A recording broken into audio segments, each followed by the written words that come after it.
This is a quick demonstration of how the spider fitting works. It has the idea to do it has come from a question from one of our subscribers. So hope this helps you understand how it works.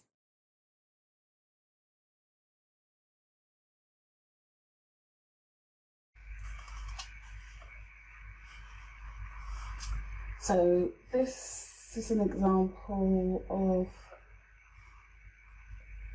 this is the spider. So you can see it's called that because it's got like a little legs like a spider would, and the connection is very different. This is what used to be up there, but this is not a spider. This is your traditional frame. This is traditional, frame that would fit. We see this normally. This is the most common in the UK kind of lampshade, and this is its normal home, but just for demonstration purposes, this is fixed. But when you've got more luxurious or luxury lampshade frames, namely the duplex, you have this system where you can see there's no, it doesn't look at first glance like there's anywhere to attach it, but because you've got the spider, it means that these are very easily attachable. So I'm now going to attach this one to the spider frame, and essentially it just hooks onto the three little ledges, like they're like that, the three little ledges that are there for this lampshade with its duplex fitting.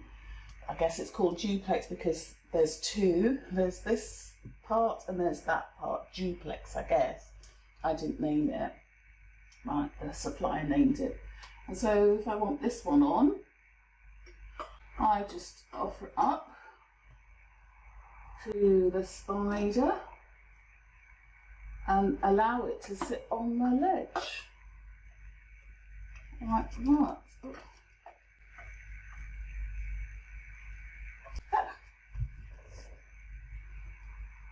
So, and I can decide which way I'd like to turn it.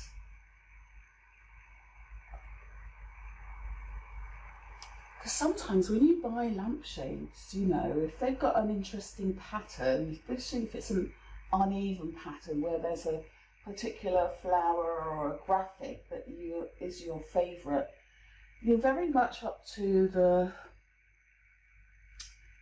you know, chance really in terms of where it does face. But with this spider system, I might choose to have the lemons facing like you've just seen, or I might choose to have this one front facing. So that's another thing that makes it nice. And as I said, you can chop and change if you are the kind of person that likes to change up your lampshades with the seasons. I heard the Parisians do that. They change their decor every season. So you then decide you're having a pink, salmon pink moment, then you will put on this shade.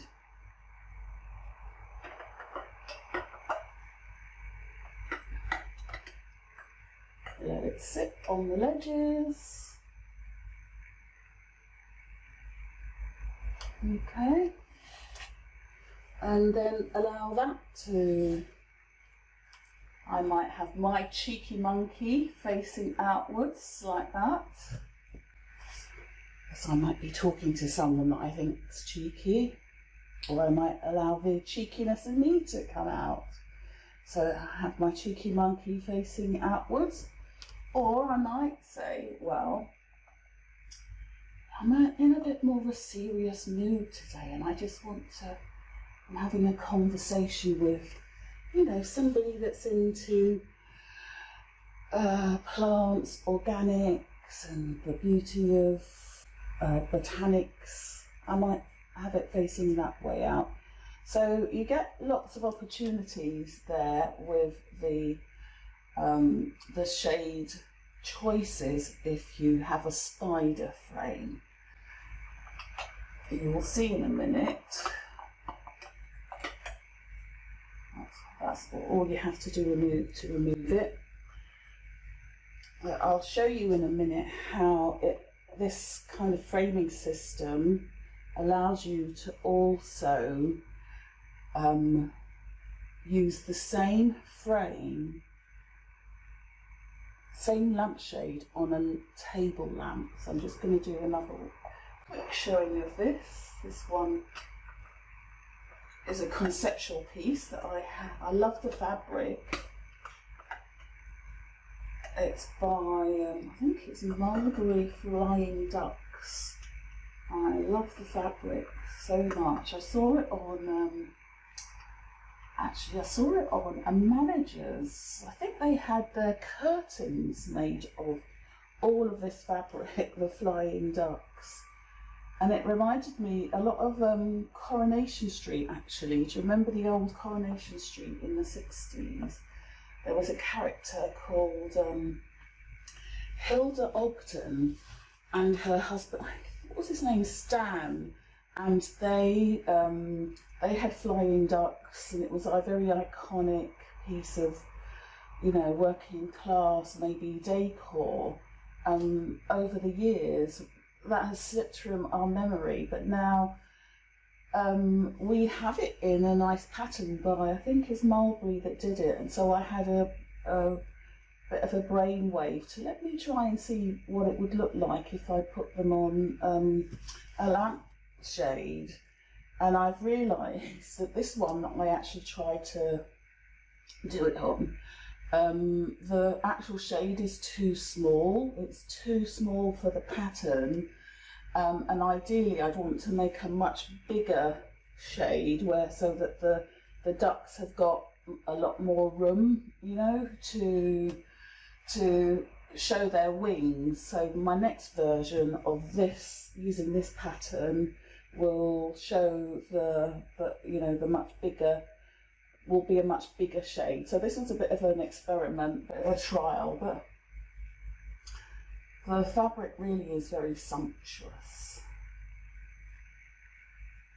It's on my to-do list to have another try of this.